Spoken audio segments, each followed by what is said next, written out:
Hi everybody, it's Geordie from Geordie's Cards. Thank you so much for joining me today. I've got a very quick and easy card today, quite a clean and simple one, just to highlight this gorgeous stencil that I used and this really cute stamp. So the products I used today are, you guessed it, all from Heffy Doodle. I have this fancy foliage stencil, which I just thought was really lovely and I wanted to try out. I have the Koality Hugs stamp set. And I did bring in the sentiment stamp set, which is Wild at Heart sentiments for my inside sentiment as well. So I've just taken a piece of Bristol Smooth cardstock, which I have cut down with one of my MFT stitched rectangle Stax set 1, and it's the largest one of those, and it gives just a 1/16 of an inch border around a normal 5.5 by 4.25 card size. And I've just taped off the stitched edges, which is what I like to do to leave a nice little white border around the edge.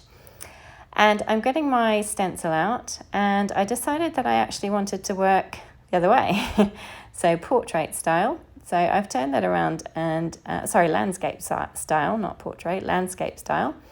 So I turned that around, placed my stencil down, used my magnets to hold it down there in place, and I'm going to use some Distress Oxide inks and my blender brushes.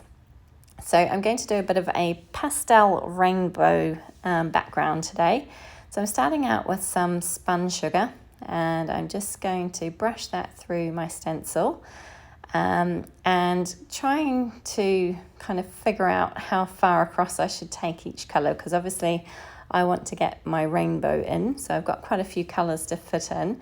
So I'm just going over that a few times. Once I'm happy, I'm going to bring in some dried marigold.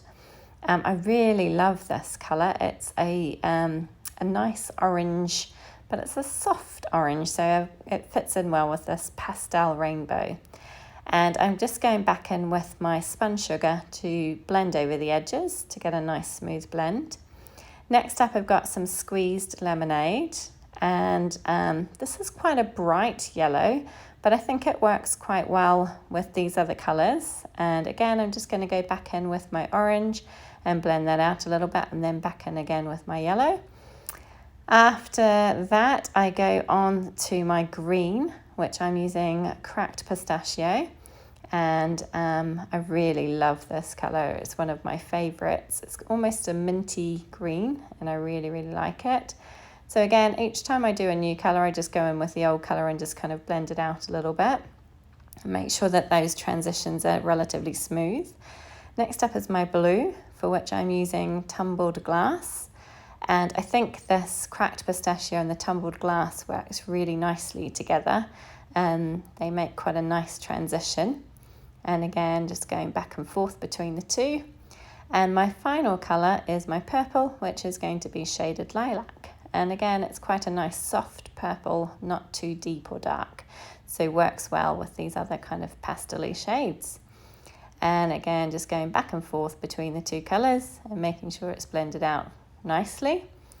And once I'm happy with everything, then we get to the fun part, which is removing the stencil and seeing the kind of reveal. So I'm going to peel off all the tape, and you can see that kind of nice clean edge where the tape has masked off the stitching detail, and I really like it. So off camera, I went ahead and stamped out this little guy from the Koality Hug stamp set. I put him onto some Transotype perfect colouring paper using Lawn Fawn Jet Black ink. And I'm starting out with my W7 markers. My W markers. I'm starting out with W7 and W5 for his nose. Then I'm going to get rid of that W7 and just use W5, W3 and W1. I was considering using W0 as well, but I decided against it. I didn't want him to be too light, so I started out with the W5, laid in my shadows, blended out with the W3, and then finished off with the W1. And I think he looks great. He's so very cute. In fact, every stamp in this set is absolutely adorable. And I'm so happy I got it, because I was really unsure initially about getting this stamp set. And yeah, I'm really glad I did because it is so cute. I don't know why I was unsure about getting it initially, but I decided to get them, and I'm so happy that I did because they are so, so cute. There are 6 little koalas in this set. One is literally just the little head, which you can have peeking over either a branch or a box or something like that. But the others are all full-size koalas, and there's actually one where, well, not one, there's 2 hugging each other. And it's a really, really cute set, and some really great little sentiments in it as well, which I really, really liked. So I'm just finishing him off, just laying in the shadow where I think it should go. And I did realise when I came to do my tree branch that I'd actually forgotten his back leg. So I did finish that off eventually when I realised that I'd missed that one out.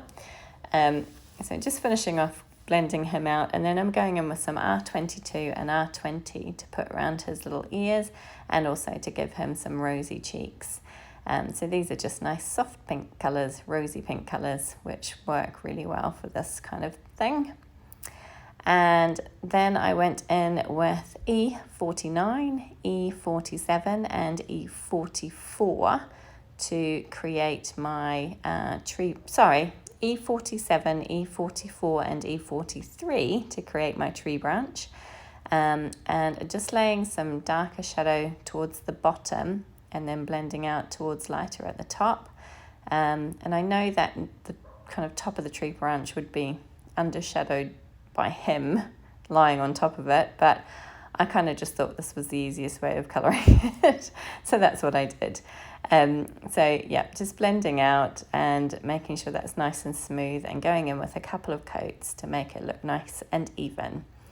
And it was just quite a small area to colour. And here is where I remembered that little back leg and coloured that in quickly with my W5 and W3. And then it's on to my greens. I'm using G28, G24 and G21, which are kind of, well, I thought quite good eucalyptus colours because obviously koalas live in Australia and they eat eucalyptus leaves. And I thought this worked quite well for that. So just going in, and I am going to do a couple of coats on these, even though they are very tiny. I wanted that nice blend between the darkest and lightest colours. And I just thought this worked out really, really nicely. And because my image is going to kind of be the star of the show, I wanted to make sure that the colouring was really nicely done. Well, as good as I can get it anyway. So I'm just going in with my white Sakura Jelly Roll pen to add some little highlight details to him. And then he's all finished off. And as always, I don't have the coordinating dies, so I fussy cut him out off camera. Then I did this little stitched circle, which is 2 3/4 diameter. This is another of the MFT Stax. It's the one with the kind of inside out stitching, if that makes sense. I will have a list of everything that I've used in the description box below, so please do check there, and I will write the exact name of this die. It comes in a set of circles and they have stitching on the inside and outside. So I cut that from this Lawn Fawn Gotta Have Gingham paper, which I had in my collection. It was just one of the scraps that I had. And I glued my little guy down on top using my Tonic Craft tacky glue. Once that was done, I added some foam tape to the back of that, and I'm going to pop this onto my stenciled panel up towards the kind of top right-hand corner, just because I want to put my little sentiment, which I've gone ahead and stamped white heat embossed onto some black cardstock with the sentiment that says, sending you fuzzy cuddles. I'm really struggling to speak today. And then I'm just using my Heffy Doodle glue, this is the Gluebert glue, to attach this whole panel on to my card base, and it just leaves, like I said, a tiny 1/16 inch border all the way around. I chose a purple cardstock for my card base today, and I should say that I popped my sentiment up on some foam tape as well. On the inside, I've gone ahead and just cut a piece of white cardstock, exactly the same size as that front panel. And this is where I'm using those Wild at Heart sentiments. And I've just stamped the one that says Simply Wild About You along with one of these little koalas. He's just sitting in a nice cute little pose, and I'm going to pop that inside as a place for the person to write their message. And that's it. Well, not quite. I did decide to go in with some Nouveau drops. This is just the white drops. And just to add a little bit of embellishment, I'm always a bit nervous about doing this because I never know quite how much to put on. And sometimes I can go a little bit overboard, and sometimes I don't put quite enough on, and I never seem to get it quite right. But I just put, I put some drops in clusters of 3, and I ended up just doing 9 little drops all together. And that's it. That's my card done, completed. As I say, very quick and simple today. I do hope you enjoyed it. If you do, please do give it a thumbs up. Feel free to leave a comment and do subscribe to my channel. I'd love to see you come back. Take care.